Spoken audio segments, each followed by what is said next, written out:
Hello, and welcome to episode 78 of the Great Canadian Hockey Podcast. I'm James Parisi here with my co-host Aiden Sarah. And man, I'm having a lot of fun with this. I'm having a real good time. The hype is real, the excitement is real.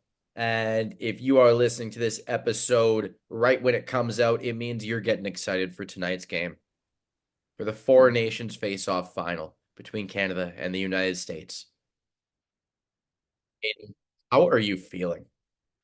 Yeah, the NHL is getting its flowers, right? Like I feel like we don't need to pile on to the immense appreciation for the fact this tournament has been so good. Like the NHL hit a home run with it, I think pretty obviously, and it's a home run that they have kind of needed to hit for a while, especially in this, in this specific area of international hockey. So the fact that tournaments A been so awesome and then B even been so well received, right?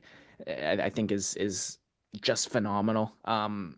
Getting obviously you're getting fans involved in international hockey. Like I think this is gonna not just do wonders for the Olympics. Like we know it's gonna do wonders for the Olympics. This is gonna do wonders for the World Juniors next year and for the World Championship, right? Fans are finally feeling what it's like to cheer for your country in this sport, and it's awesome. Definitely. And like this just makes me so much more excited to do with more countries, but I'm going to dive a lot further into that and Aiden and I will go into what worked, what didn't, and all of the details and all of the fun little storylines from this Four Nations face off in the next episode. But this is just a quick one for you, a little bonus almost just to build excitement and give it a little preview for this awesome game we're going to get.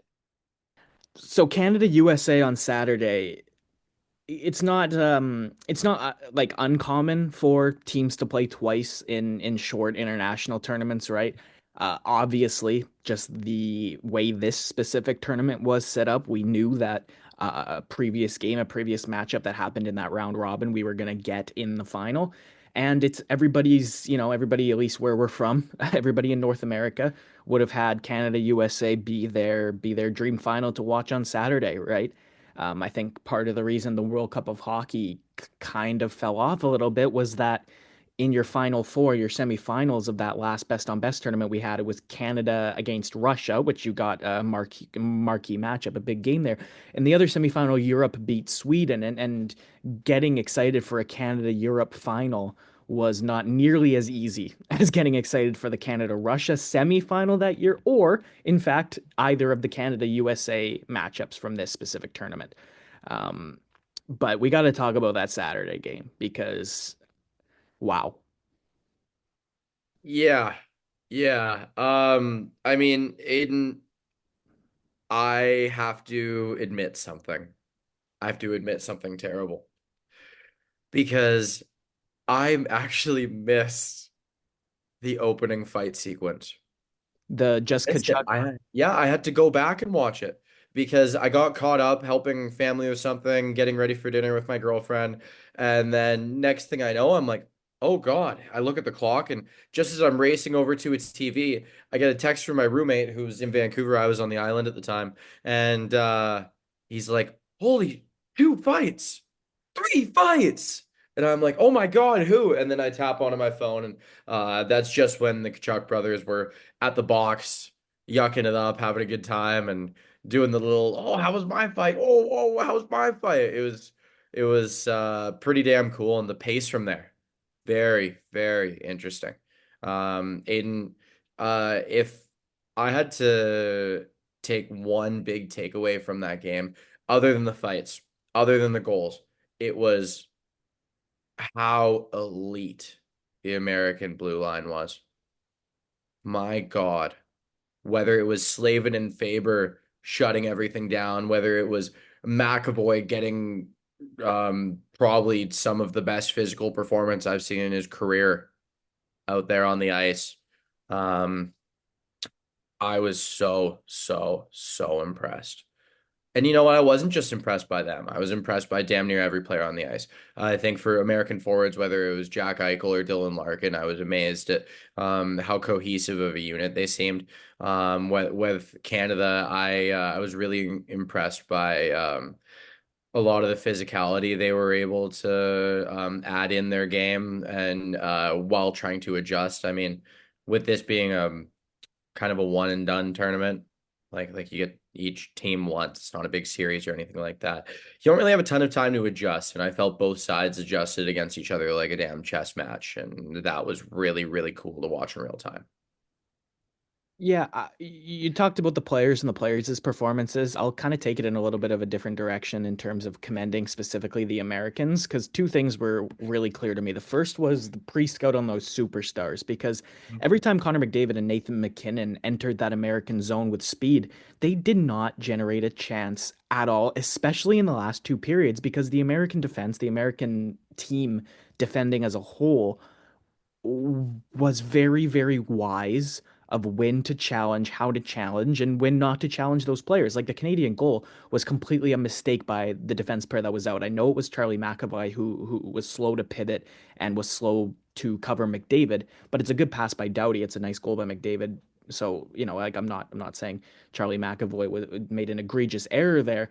But that was it, right? And you didn't see the defenders backing off McDavid when he was coming at them with speed. You didn't see anybody making unreasonable plays at the puck or body checks that were unwise at the time. Like you could see that the Americans. And the other thing I was going to commend is the coaching, like between the pre-scout knowing what was coming and then the coaching system, the defensive system they implemented. Like the second the Americans went up 2-1 in that game, it was really hard to foresee a way back for Canada just because the US, even when they had been either tied or losing, was already locking down the defensive zone pretty consistently and very, very solidly. So when Canada is down 2-1, I was really not hopeful they were going to tie that game just because of the fact that when the Americans needed to play offense, they Hmm. were still locking it down defensively. And then when the Americans didn't need to score any more goals, it got even more congested and more difficult to find the way to the net. And even, I made specific references to Canada's chances off the rush. The second Canada got set up in the offensive zone, the five-man unit just protected the middle of the ice. Everything was to the outside. So you're talking about obviously the game tonight as we're talking on the podcast. Canada needs to it's how many shots are going to come from the middle of the ice. If Canada gets 10 or more shots from inside the slot area, I don't think there's any way they lose this game. But if the American defense limits Canada's shooting opportunities to being from the outside, Connor Hellebuyck's the best goalie in this tournament. He's probably the best goalie in the NHL this season. He's Probably. he's going to save most of those shots, right? So that's that's what impressed me the most about the American team was defensive structure in their own zone. Do we feel that solving Hellebuck or solving that blue line is more of a necessity for Canada's offense? I think it's Hellebuck. I think it's Hellebuck because you like we've seen it in this tournament already that even the McDavid goal off the rush, right? Marner's was in overtime, mind you, but McKinnon's against Sweden was on the power play. You had Stones against Sweden be off the rush. Like you can even if the Americans do a very similarly strong job at protecting the middle of the ice in their defensive zone when Canada has possession, I still think, especially with the absence of Charlie McAvoy on that back end, I still think Canada can produce the rush chances necessary to win the game, but they'll need to score on those rush chances, right? So I think Connor Hellebuck can steal this game. And I actually have at the end here, James, tournament MVP scenarios, but really quickly, because we're talking about Hellebuck. To me, as of right now, and of course, this final, it's 25% of the tournament for these teams, right? Like it's one out of the four games. So I'm not discounting the possibility that this changes at all. But right now, my thinking is a Canada win means Sidney Crosby's MVP and an American win means Connor Hellebuck's MVP. I think Hellebuck, it's for the US, I think barring like a Jake Gensel hat trick, it's 100%. Okay, It's hold on. You're forgetting someone. I think even though he hasn't shown up on the score sheet as much as some of those players, I think Jack Eichel's name is worth throwing in the hat if he continues to play the way he's played. I think up the middle of the ice in transition in the defensive zone, I think Eichel has been just as important as just about any player in this whole tournament. No, I agree with that completely. He's been my favorite American player from just a play standpoint. He's been Mm. the best to me, aside from Connor Hellebuck. Like yeah, you're right that it's decision making with him that is at 100% level. And James, we talked about this a lot. That I was under the impression this tournament, because of how short it is and because of how little amount of time the groups had to gel together, I thought this tournament was going to be won and lost by a bunch of players that knew what it takes to win, right? It's not a coincidence to me that Jake Gensel was the guy for the Americans that had 2 goals against Canada, and it's not a coincidence to me that Jack Eichel has been their best skater, right, in this tournament, because it's 2 guys that have been there, that have done that, and that have, risen to the occasion when they needed to rise to the occasion in the Stanley Cup final, right? So it's not surprising at all. That's what I'm saying. That it's Eichel and Gensel to me that have been the individual standouts for the U.S. On the contrary, what about the Hellebuck, the Slavin, the McAvoy? Absolutely. Yeah. No, you're totally right. And Slavin McAvoy, Hellebuck's the one that it's been at least a while since he's had a deep playoff run, right? Like Hmm. Slavin and McAvoy, we're not talking about guys that aren't staples in the playoffs, let alone the deep rounds of the playoffs, right? Like Jacob Slavin's played a lot of playoff hockey. I have no reservations against trusting Jacob Slavin in the big moment, right? Like just specifically the examples of the states. It's only 3, right? It's only really Gensel, Eichel, and Matthew Tkachuk that have been all the way. Hmm. Fair, fair, totally fair. On the Canada end, one thing I wanted to touch on with you, we'll discuss with you more so was what line combinations did you like and which ones did you not like? There was some shuffling on that top 2 lines, on the bottom lines. There were a few things that I loved, a few things that I liked, and not really any that I hated. Anything like that. I mean, it's hard to find something that you're gonna hate with this mix of forwards. There's a lot of fun to be had, but one of the things that I liked the most was Braden Point playing with Connor McDavid. Yeah, that was the first thing that came to my mind too, right? And Braden Point, I don't want to take anything away from Braden Point as an individual hockey player, but Canada's mantra for so long, right? You saw it in countless best on best tournaments, countless Team Canada's attitude has been that skill adapts, right? And Braden Point to me is the perfect example of a guy who is always going to adapt to any situation you need him to Mhm. adapt to, right? So to me, you have this guy who is a 57 goal scorer in the NHL, 55, something like that. I know Reinhardt's was 57. He was close to Reinhardt last year. So you you have a guy like that wasn't driving his line in a manner that you would have liked, right? Like when Point was centering the third line, I expected more out of the line. So you take somebody who isn't driving play down the middle and you say, all right, you are going to go be a complementary player on Connor McDavid's line. I needed to see from Braden Point exactly what I saw against Finland, right? Which was he was very, very comfortable allowing himself to be the passenger on a line and find his opportunistic space when it popped up, right? It's the players who can pop up and take a chance when when it presents itself. I think playing with Nikita Kucherov so much is why Braden Point works so well with McDavid, right? Because they are so purely play drivers, those 2 players. What do you think changes about this game as opposed to Saturday's matchup with Cale Makar in the lineup?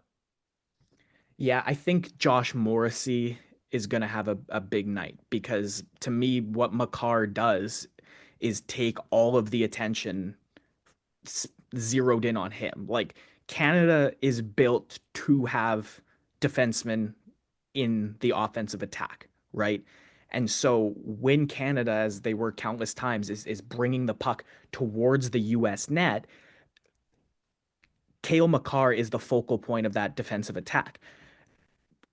You're looking for number 8 on the ice, right? And so even if you have the Morrissey Doughty pair on the ice, whether Makar's on the bench or not, there's just so much more attention on Josh Morrissey as the guy Canada are going to look to fill those shoes. And I thought Morrissey, despite the fact he was on the ice so much in that game against the US, I thought that his impact was very diminished to what it could have been. But you know who I thought had an incredible impact on that game was Thomas Harley. And when Mhm. you're watching that game, it just seemed like the attention that Cale Makar would have commanded from that American team was almost just focused on Josh Morrissey because they were still prepared to need to defend Canada's defense, right? And so the attention on Morrissey opened up all the time and space in the world for Thomas Harley. And I thought he played an excellent game. So I'm kind of expecting something similar to happen with the like Cale Makar is Cale Makar. I think we know what we're getting. I'd like him to hit the net more. That's all the notes I have on him so far from this tournament. Um, but it's everybody else that is going to get better simply by Makar being there and being such a concern for the opposition. On the I'd like him to hit the net more comment, I totally get you, but it is worth noting and it is important for our listeners to understand that missing the net a little bit in with the intention of it rebounding off the boards and getting to a winger that can eventually get it back to the defenseman and open things back up or to another forward, that is part of the Avalanche playbook. So that is a major part of his game. Not to mention, he's the kind of defenseman who, like, a puck in the shin pads is death for him because of the way he plays the game, right? Like, Kale McCarr is a lot safer if he's not going to hit the net for it to go 3 feet wide of it than he is for it to hit the defenseman's shin pad. So that is another thing, right? Like, that is a very real part of this as well, is that he's not aiming for the middle because especially against the US, right? Like we're going to see this on Saturday or on Thursday. Um, like the way they congest the middle of the ice, you're gonna see that more, and it's just kind of an inevitability. All right, Aiden. Well, I think it's time for us to get to a little bit of the things that have gotten a lot more media attention so far leading up to this game. Specifically, starting with comments made by Canadian forward Brandon Hagel. I believe he said that the Canadian team is more so playing for the flag on the front and not the name on the back. They're not really, I'm paraphrasing here, they're not really worried about getting all the attention from everyone and having a group chat that to talk about this big thing you're setting up and making it a big event. They're more just playing for their home team. Yeah, this was in response to the presser that the Kachucks did together after the Canada game, because the Kachucks said that they had a group chat with JT Miller and Mhm. they were planning out the fights in that group chat with JT Miller, right? And then Brandon Hagel later, quote, "We're out there playing for the flag, not the camera. We don't have any group chats going on," was the quote. Mhm. The Kachuk quote in response was that they must not like each other very much, which I thought was weak. Exact quote was maybe their team doesn't like each other then if they don't have group chats. Our team doesn't care about anything they have to say. Now, Kachuk said that with a smile, and he is a fairly marketable guy, and he is a fairly interesting personality. And no matter what, no matter who you agree with, even though it's not even really an argument, it's just some poking fun and building attention leading up to the big game. But regardless, there's not really a wrong or a right. It's just there was some fun, and now they're still kind of having some fun with it. Some are more serious than others.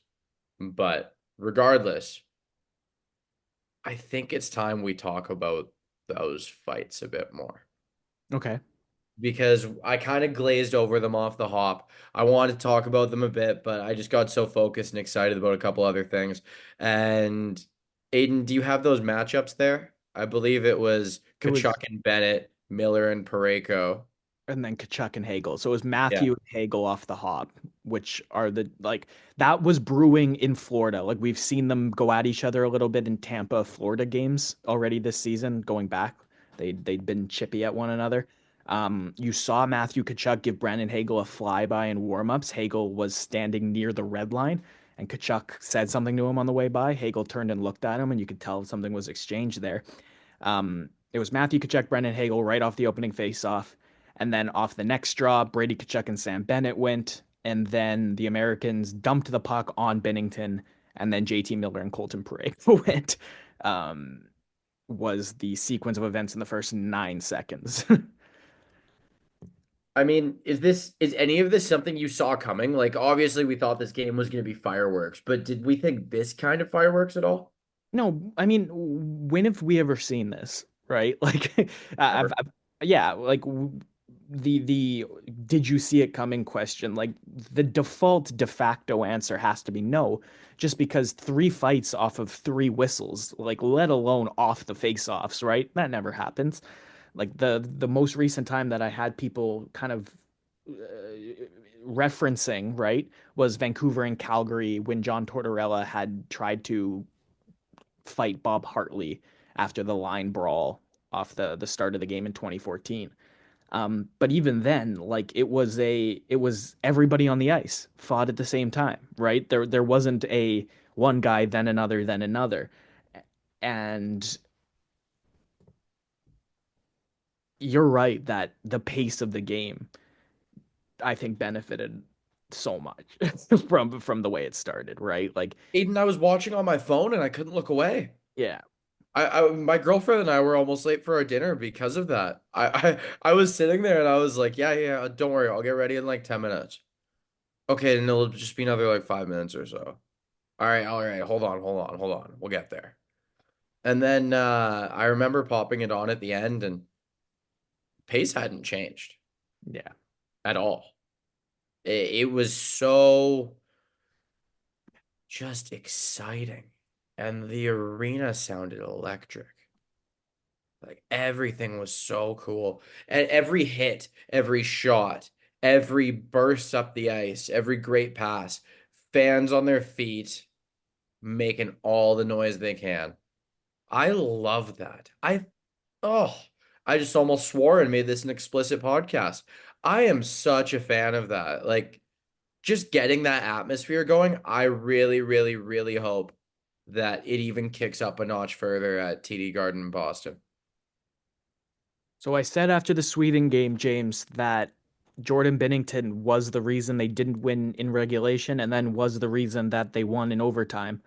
Canada didn't get to overtime against the US, and it was largely because of the nature of their equalizing goal. Jack Eichel and Jake Gensel, they deserve credit because that little saucer pass from Eichel was so nice. Gensel breaks in and he finishes through Binnington. But much like I said about Adrian Kempe's in the first game, that's a goal you can only let in game one. The Gensel one was worse than that, and he hasn't inspired too much confidence since overtime of the Sweden game. After the US game was the time, in my opinion, to swap in Aiden Hill. You can't in any way, shape, or form put Hill in for this final now, right? Like it No, was kind of whoever started the Finland game was going to start tomorrow, today, based on when you're listening to this. Um, so James, again, you and have differentiating opinions on Jordan Binnington. I was really, really nervous to start the tournament. I was still nervous after the Sweden game, but I thought, you know what? If he improves, as hopefully you'd expect the team to as well, I'm not going to be too worried. But I'm really worried because at the end of the day, it might just be one bad goal, but in a 2-1 game, the bad goal is the game, right? So Jordan Binnington versus Connor Hellebuck, the U.S. has the edge in net, but is that edge in net so severe that you're worried this is going to be what loses it for Canada? I think you only get to be worried if you feel that he was a primary reason they lost that game, and I don't feel that he was a primary reason they lost that game. I don't really care who was in Canada's crease. I think Canada was losing that game. Yeah.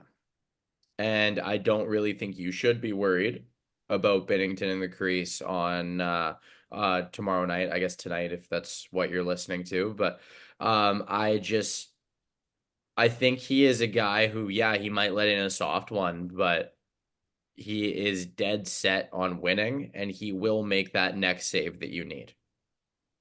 It's very much you ever hear Gretzky talk about Grant Fuhr? Hmm. He might not make the most saves, but he'll make the saves you need. Yeah. No, absolutely. You're right. You're totally right about that. The obvious, right? The the concern is Canada, I think, is going to greatly outshoot and outchance the US t tonight. I just the way the first game went, what I'm anticipating out of this one is you're going to see Canada suffocate the States with offensive pressure because of another concerning trend, and that is 3 games in this tournament, and Canada has sacrificed or been very close to sacrificing the lead every time. They were up 2-0 and 3-1 against Sweden. It was 3-3. They ended up winning in overtime. They're up 1-0 against the States. Obviously, the soft goal tied it, and then Larkin 2-1 empty netter. And then against Finland, it was 4-0. And then it was 4-3. So to me, James, I am not going to be relaxed with Canada in front at any point. Partially, whatever, if it's because of Jordan Binnington or if it's because the Canadians have struggled to hold leads in this tournament. Is there anything to that being a concern, do you think? Well, I just don't really think like they look like the most cohesive unit, and I think with all of the lineup changes and the state of the blue line health wise being what it has been with Theodore popping out and Makar being out for a game, I think it's changed the way they set a lot of things up, and I think it's created a lot of mistakes and a little bit of complacency. And you know what? I don't really think that should be a concern with the lineup that they have going in to the final. Lastly, Mike Sullivan on Tuesday lied to everybody and said that Quinn Hughes was going to come play in the final. The fact of the matter was that Quinn Hughes was never once medically cleared to play on Thursday. Um, a little bit of a weird situation, right? Like Charlie McAvoy got hurt, so much in the same way that Team Canada put Thomas Harley on standby in case they were down to 5 defensemen. The US, I assumed, was attempting to do the same thing with Quinn Hughes.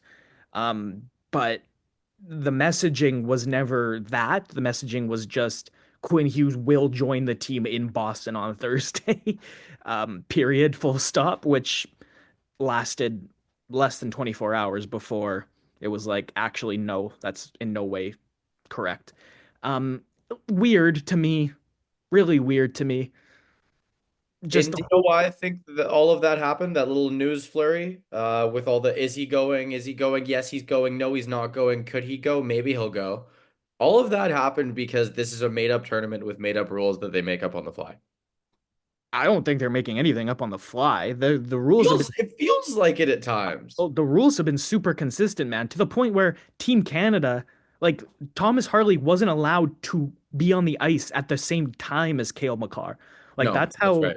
yeah, that's how like strictly they really are adhering to these rules is Harley didn't get to come on and just be around the team. Like they were it yeah, that seemed pretty stringent by the book for an injury replacement, right? Which is kind of why the air of just completely not caring at all about what the rules were on Tuesday was a little bit odd to me. And so that's why I almost wasn't even really surprised today to see that we got some bad information from somebody just because you're right that the coherency of the tournament and the rule set actually to me seemed pretty solid until Tuesday when it was like he's coming for sure, and there wasn't any announcement about Hanifin or Sanderson or anybody else being down with an injury, right? So that was a little odd. Admittedly, I feel like it's a little bit of a mess just because it's all over the place and it wasn't really like declared all that much early on, and everyone misunderstands how it's supposed to be played out in terms of like what you can and can't add to your roster. Like cause the message that came out when they had initially made their rosters was, okay, this is the roster, that's all you get no matter what. Hmm. And that's what every fan in the world seemed to think, including myself, including at one point you. I don't know if that if slash when that changed, but regardless, uh, Speaking of that standby scenario, the U.S. have added Brett Pesce of the Carolina Hurricanes and Tage Thompson of the Buffalo Sabres as their injury standby forward and defenseman, just in case anyone is unable to play if they're not going to have enough guys. I don't think there's been any update on whether or not Canada's doing that. I don't really think they need that, No, but because the US and Sweden game on Sunday, the Americans had four guys out, and they yeah. didn't need to win, and they lost. So it didn't really like their presence in this final wasn't in jeopardy. Um, but that's I think where the concerns coming in from the States and not from Canada. Yeah, obviously at the Olympics next year, a whole tournament of Quinn Hughes and Cale Makar and hopefully Miro Heiskanen, right? Like, Don't and jinx it. yeah, right. Like hopefully we do get not just the superstars from Canada and the US to add to, the guys we already saw at this tournament, but we add players from other countries too, right? We know that Swedish defense has a whole lot more to offer. Apparently that Sweden team was pretty ravaged by the flu. So massive kudos to Sweden for playing three very competitive games despite that. Um, yeah, Aiden, final predictions. I want a score and I want a hero. I think it's 2-1 USA. And I think the hero is Connor Hellebuck. I'm 40 saves for Hellebuck. As a young kid, I watched John Gibson complete the biggest carry job I think I've still ever seen in any international hockey tournament. And the US won the World Juniors in 2013. And I think Connor Hellebuck is going to propel himself right up there in terms of all-time international carry jobs. And the US is going to win this tournament on his back. You know what? I also am predicting a US win. I'm not going to say fortunately or unfortunately because I don't feel like rubbing our Canadian bias in, even though our podcast is called the Great Canadian Hockey Podcast. The irony is not lost. But I don't think it's going to be as tight of a game as we think. I think tempers are going to fly. I think pace is going to go up and down, back and forth. I don't think it's going to be this tight checking legendary game we're all foreseeing. Oh, it'll be great. It'll be fantastic. It'll be something I'll remember for a very long time and I'll be talking about for a very long time. But story writers are in. I think it is scored by Kachuk brother, the game winner that is. And I think it's a 4-3 or 5-4 or 5-3. I don't think we're getting less than 4 goals in this game by any means. The only send off I can really end with is enjoy this. Hmm. Whatever it is, enjoy it, right? I can remember Jonathan Taves and Corey Perry and Sidney Crosby's goals in that Canada US game in 2010 in the gold medal game.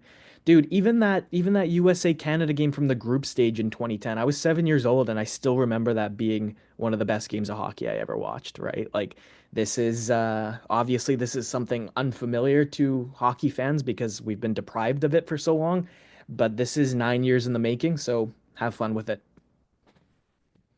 Couldn't have said it better myself. I hope all you guys enjoy the game. Watch it with friends, watch it with family. Go hit your favorite bar and restaurant, support them. And don't boo any anthems. Just have fun and enjoy it. Don't bring your politics into hockey. I don't want to hear it. Without further ado, let's roll that outro. Thanks, guys.